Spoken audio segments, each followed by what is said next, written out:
नमस्कार, मी तेजल चौकेकर खोत लोकशाही मराठीच्या विशेष कार्यक्रमात तुम्हा सगळ्यांचं मनापासून स्वागत करते।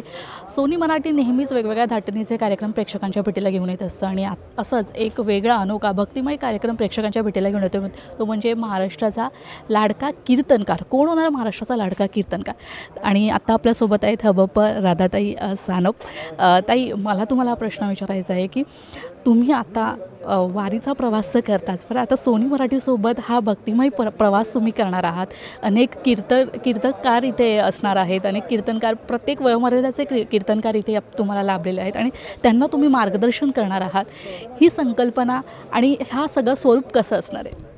मुळात महाराष्ट्रामध्ये कीर्तन परंपरा ही सर्वात मोठी परंपरा आहे। नाचू कीर्तनाचे रंगी ज्ञानदीप लावू जगी, नामदेव कीर्तन करी पुढे नाचे पांडुरंग, जनी म्हणे बोला ज्ञानदेवा अभंग।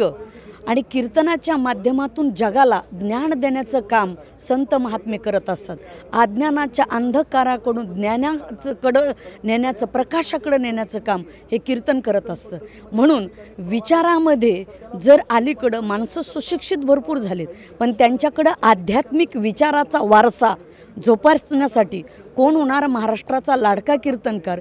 सोनी मराठी वाहिनीने प्रथमच हा सुवर्ण अक्षराने लिहावा असा सोन्यासारखा सोन्याचे विचार या कीर्तनाच्या परंपरेमधून पोहोचण्याचं काम केलेलं आहे। नक्कीच ताई, महाराष्ट्रात महिला कीर्तनकाराला जे महाराष्ट्रात महिला कीर्तनकारांना अनन्यसाधारण महत्त्व दिलं जातं आणि ही परंपरा आपल्या महाराष्ट्राला लाभली हे आपलं भाग्यच आहे। हो, महाराष्ट्रामध्ये पुरुष संताच्या खांद्याला खांदा लावून स्त्री संतांनी खंबीरपणे काम केलेलं आहे। जनाबाईंनी तर त्या काळात बंड केला की स्त्री जन्म म्हणून न व्हावे उदास, डोईचा पदर आला खांद्यावरी, भरल्या बाजारी जाईन मी।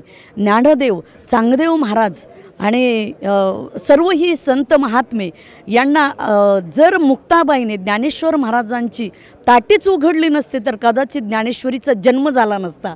म्हणून श्री संतांचं योगदान खूप मोठं आहे। जनाबाई, मुक्ताबाई, मीराबाई, बहिणाबाई, सोयराबाई, निर्मळाबाई, गार्गी, मैत्रीय आणि किंबहुना मी ज्या गादीवर आहे त्या संत मीराबाई आईसाहेब, या म्हणजे स्त्रिया ह्या वारकरी संप्रदायामध्ये असणं अत्यंत गरजेचं आहे। कारण स्त्रियांनी सुद्धा विचार घरापर्यंत आणि महिलेपर्यंत वारकरी संप्रदायाचे विचार निहून पोहोच करण्याचं काम स्त्रिया करत असतात।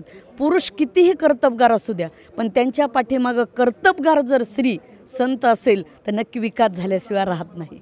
नक्कीच ताई, एक शेवटचा प्रश्न, तुमचे महाराष्ट्रातले आवडते लाडके संत कोणते? माझे आवडते लाडके संत म्हणजे ज्ञानेश्वर महाराज। ज्ञानदेवे रचिला पाया तुका झालासे कळस। वयाच्या 22व्या वर्षी ज्या ज्ञानेश्वर महाराजाने समाधी घेतली त्या ज्ञानोबारायांच्या बाबतीत एवढं आहे की लाखो लोक जेव्हा माऊलीच्या सोहळ्यात वारीला पंढरपूरला जातात, पुरुष असो किंवा स्त्री असो, पण त्या वारीमध्ये एकच वाक्य असतं, माऊली माऊली।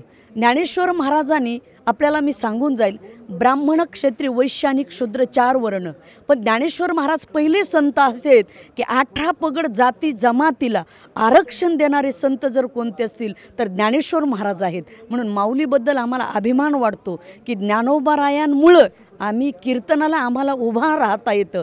न पाहे याती कुळाचा विचार, भक्त करुणा करत ज्ञानाबाई, जातीपातीच्या पलीकडे जाऊन दीन दलित वंचित 18 पगड जाती जमातीच्या सर्व साधू संतांना एकत्रित करण्याचं काम माऊलींनी केलेलं आहे। म्हणून माऊली आमचे आवडते संत आहेत।